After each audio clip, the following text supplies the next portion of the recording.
Any second now. Hello, everybody. I'm Empire's Chris Hewitt here from the Empire Studio at Comic Con 2017. I'm with three very special guests: Stephen Moffat, Peter Capaldi, Mark Gatiss. Hello. Hello. How are you all? Very well. Excellent. Have you had a chance to walk around yet? How's your Comic Con been? We haven't had a chance to walk around yet. Yeah. So it hasn't been anything. I've walked around. Have you walked around? Yeah, it's been great. Yeah. Awesome. And what have you seen? Lots of rubber people. Which convention was that?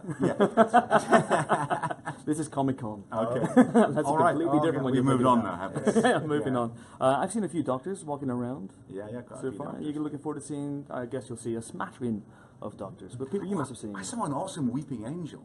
Really? Yeah, a really good weeping angel, and she had contact lenses that made her eyes just of stone. Brilliant. Maybe she's one of the real thing. Yeah. Weeping angels are very popular. You see that? It's almost funny when you see little kids, little toddlers, as weeping angels.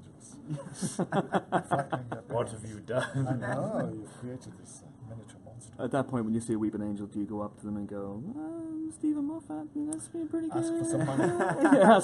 You owe me £10. Well, actually, I was having a conversation with her. She did ask me to sign her wing, and I did think, I'm just ruining a really good costume. I'm just scribbling on it. Peter, Mark, have you had good fan encounters at Comic-Con or other conventions with rubber people, perhaps? Yeah, it's always nice. It's always. I mean, I think people sort of slightly get the wrong idea if you haven't been to something like Comic-Con that everybody is dressed up as Yoda or a weeping angel or a stormtrooper. In fact, most of them aren't.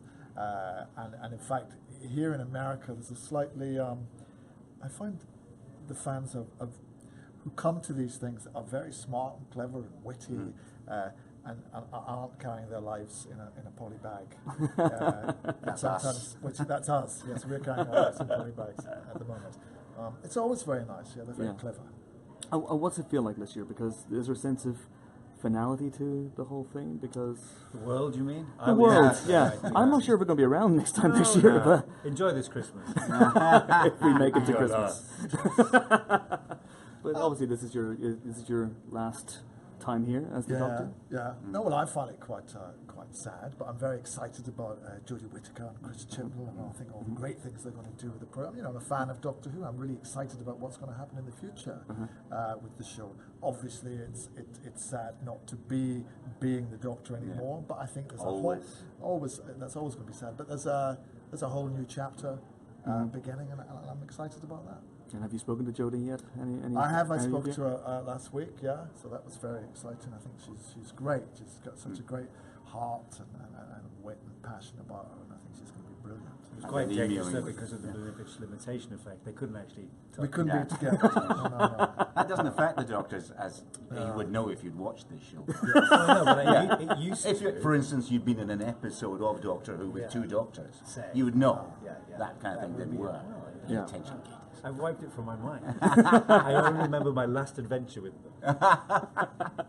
Was this a phone call or a Skype, Peter, or did you actually physically? You weren't physically in the same room. No, I called. Okay, her. I was talking to her. Okay, excellent. And then Stephen and Mark, what do you think about Jodie and the casting of Jodie and the reaction to that as well? I mean, one thing to say about the reaction, because I kind of feel as though Doctor Who fans are being slightly vilified at the moment. Because loads of journalists are writing about a completely imaginary backlash against a female Doctor. It hasn't happened. It was something like 80% of social media was thrilled. Doctor Who fans here are absolutely thrilled about Jodie being the Doctor. There has been nothing, or only a few tiny mad people somewhere. The amount of journalism being devoted to saying there's been some huge reaction, there hasn't been. In fact, most of the fans aren't even reacting to the fact it's a female Doctor. They're saying Jodie Whittaker's a brilliant actor and what a good piece of casting. That's what they're saying. Absolutely. The wee tiny men with their angry, loud voices. Yeah, but we talk too much about them and it's all they want, so let's not. Let's move on then to some other stuff. Let's move on to the future. Stephen and Mark, you're working on a whole bunch of stuff, I imagine, but I want to ask you about Dracula. How's that coming on, and what can we expect from that? He's essentially a vampire. Yeah. You made up. Well, we're Villainous. Yeah. We're going to do it. Yes. Yeah. We don't know when. Will he regenerate? Will it be a female Dracula? I think it's time for a female Dracula. Disgraceful. Countess Dracula. Been done. It's been done as a film. Yeah. Ingrid Pitt's Come on. gone. Yeah. Yeah. So what stage Actually, are you I at think with? that is a good plan. What stage are you at with early days? We've got a Yeah. good idea. Uh-huh. We don't know, but we're both doing different stuff, and also Stephen's going to film his regeneration sequence into Chris Chibnall. There's a wire, isn't there? We're devoting a lot of time to that. A lot of special effects. Yeah. How's it going to work? It's going to be a bit like that wrestling scene in Women in Love. Yeah, that, I think. But eventually, the fatal injuries, you get your foot trapped in the door. It's quite sort of bathos to it. Slowly wasting away. You can't quite leave. It's a slow death over 3 days, but you'll be fine. It's totally fine. And also, Mark, you've been reunited recently with the league. That's right. Yes. Members. Yes. Yeah. How's that going? Special. Mm-hmm. Great. Yes. It's all happened very quickly. We've been talking about it for ages. And then we just went away and wrote it, and we're going to do it. So it's happening. Was it like riding a bike? Did you just suddenly pick it back up again? It's been great fun, and it's a nice way of doing it because we don't need to do it. We're just doing it. We just picked an anniversary of the many, decided to go do something. So yeah, we're very excited about it. Call it the 50th anniversary. Yes, just do that. It always works. And going back to the idea of Dracula, did you bond? I mean, I know, Peter, you're a massive Hammer fan.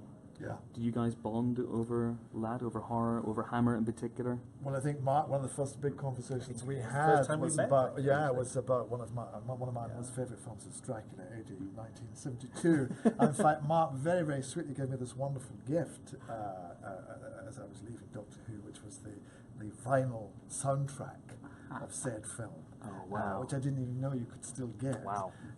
So it's wonderful. It's a great film, but yes, we discussed that at length. It's one of the greatest films ever made, as I am concerned. Is that your favourite of the Lee Draculas? Is that? Well, I think the first one, Uh-huh. I think is brilliant, Uh-huh. and sets the tone for it all. Has the most brilliant action sequence, in which I think about often in Doctor Who, which is when because I remember it was Peter Cushing. I read an interview with him when he said, in the script when Dr. Van Helsing corners Dracula, originally in the script it just said he goes and pulls the curtains down and Yes, of course. But Peter Cushing said to him, look, can I jump on the table, run along the table, leap up and pull the curtains down? And they said yes. And I thought, that's what you should do. That's how you apply yourself. Bit of Errol Flynn in there. So. Is that something you brought to bear as the Doctor? I did until I ruined my knee. Chasing a Zygon. And you had someone else. Yeah. Did you say it's the same injury that Matt same injury got? that Matt. The first, when I became Doctor Who, I took Matt out to lunch to talk to him about the role and just have fun with him, and he appeared in crutches. And I said, "What's happened?" He said, "This show, mate, this show." And I thought, "Oh God, you're only 17 and I'm 106. How am I going to cope with this?" But it turned out it was exactly the same injury, and we've figured out that it's swiveling. Yes. On one knee. It's when you run, because you tend to run down a corridor, then swivel round. Right, yes, like and then push off on your knee, and it goes, It's the vanity turn. So you won't miss that necessarily. No, I wouldn't miss that. Yeah? I'll still deploy it. Once learned, never forgotten. I'll do it in close-up. And I'll be on a table, a swivel table. People will just turn it round, out of shot. It's a feature of Doctor Who. The Doctor always enters a scene the wrong way round, so he Jodie, can swirl into action. That's what So Jodie Jodie, you're listening. about. Jodie, I was saying, you go like this. The only piece of advice. Yes. Swivel around. And Peter, what's next for you? Obviously, you've got Paddington 2 coming out very, very soon. Paddington 2, Mr. Curry's going to be back. That's right, yes, that'll be out of Christmas. And I'm just going to vanish. You're not going to vanish. I am, yes. Really? Disappear for a while. You think? Because I think these two gentlemen might need either a Dracula or a Van Helsing or something along those lines. And Mark, Mr. Curry, yes. Mr. Curry. Yes. I want them to do On the Buses again. That's what I'm trying to encourage them to do, a version of On the Buses. We're working our way through the classics. It's bound to come up. Do you have a Blakey in? I've got a Blakey, of course. That's what I'm doing with Mr. Well, that's something I did not expect to see today. One idea for the future is obviously that the internet made a big thing of the fact that before you were cast as a Doctor, you played WHO Doctor in World War Z or World War C, depending on where you live. Yeah. They're making a sequel. So might we see you go from WHO Doctor to Doctor Who to WHO Doctor again in that sequel? I don't know. Well, how do you have a sequel to World War Z? There's always zombies. You run out of alphabet. Because it made $55 million. That's how you have a sequel to it. It's like car number plates. They just go back to the beginning. World War A sounds pretty boring, isn't it? There's always going to be people thirsting for blood and brains. So very finally, are you finished? Have you finished with the Christmas special? Are you still working on the Christmas special? Well, we finished shooting it. Yeah. It's all done, but really, really recently. I mean, just very recently, in fact, the other day. And we're now editing. So it's still a work in progress. Okay, fantastic. And Peter, so you've done it. You finished your last scene. Yeah. How was that? It was great. It was lovely. It was people. I mean, it was a beautiful scene that Stephen had written, and I was so grateful for that. So I think it's a wonderful episode, and I couldn't have wanted for a more moving and emotional end to the time of Doctor Who. And it is strange doing it, but in a way you've sort of been practicing for years. You've been practicing all your life to collapse onto the floor of the TARDIS, or whatever happens. A swivel. A bit of a swivel. Oh, the other E's gone now. It's time to regenerate. But no, it was fun. It was, and it was great because we had time. We had our whole day to do it, which was nice. Actually, it's amazing. If you look, you can see the footage of Tom Baker turning to Peter Davison to Colin Baker. It was literally like 1 minute to 10, and they had to do it. And I was thinking the extraordinary contrast of having a day to do it versus get in, get out. Amazing. And Mark's in the Christmas special. Oh yes, of course. Yes. How was that, Mark? It was amazing. It's a privilege, an honour, and a thrill. And it's a beautiful episode for Peter to go out on a very Christmassy tune. But he delivers a wonderful performance. He's a wonderful character who is quite a resonant kind of echo in the whole Doctor Who story, which I won't give away. But intriguing. So you can't say anything else about that? Because obviously okay. We know that David Bradley's in it as well. That's very exciting. So great. Look forward to it. Gentlemen, we will let you go. Thank you. Stephen, thank you very much indeed. Cheers. Peter, thank you. Thank you. Goodbye forever. Thank you. Thank you very much indeed. Bye Facebook. Bye. Thank you for everything.